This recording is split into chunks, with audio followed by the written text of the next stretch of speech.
পাক রব্বুল আলামিন तमाम পৃথিবীর মানুষকে ডেকে দিয়ে বলেন, হ্যাঁ तमाम পৃথিবীর মানুষেরা, তোমরা এই আয়াতটা ভালো করে শুনে রাখো, ভালো করে তোমাদের অন্তরে এই আয়াতটা গেঁথে নাও।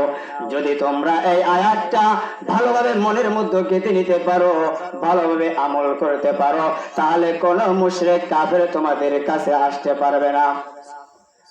আমার ভাইয়েরা, আল্লাহ পাক রব্বুল আলামিন বলেন, যেসব কাফের তোমাদের কাছাকাছি রয়েছে, যেসব কাফেররা তোমাদের সঙ্গে ঘোরাঘুরি করে, তোমাদের সাথে উঠবাস করে, আবারে ওই সব কাফেররা তোমাদের সাথে লড়াই করতে চায়, আল্লাহ বলেন তাদের সাথে লড়াই করো, তারা যেন বুঝতে পারে তোমাদের মধ্যে কঠোরতা আছে। কি আছে? কঠোরতা আছে। সম্মানিত ভাইরা,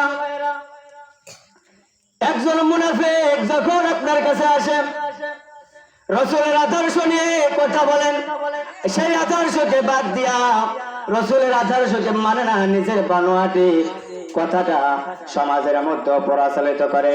আল্লাহ বলে, ও দুনিয়ার মানুষ, খবরদার ওই সমস্ত কাফের মুনাফিক, ওই সমস্ত বেঈমান মুশরিকেরা তোমাদের আশপাশে যদি থাকে, তাহলে তোমরা ওদের সাথে সংগ্রাম চালিয়ে যাও। কি চালিয়ে যাও? সংগ্রাম চালিয়ে যাও। যদি তোমরা ওই কাফেরদের সাথে, বেঈমানদের সাথে, মুনাফিকদের সাথে যদি তোমরা ওই সংগ্রামটা চালাই যেতে পারো, ইসলামী সংগ্রাম চালাই যেতে পারো, আমি আল্লাহ জানাই দিলাম, ও তোমরা মুসলমানেরাই বিজয় লাভ করিবে। সুবহানাল্লাহ।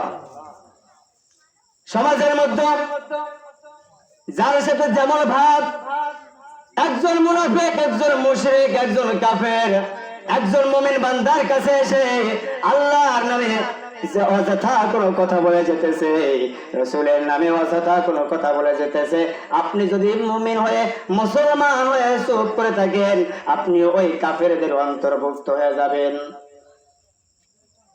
আপনি মুসলমান, কিন্তু আপনি প্রতিবাদ করেছেন না,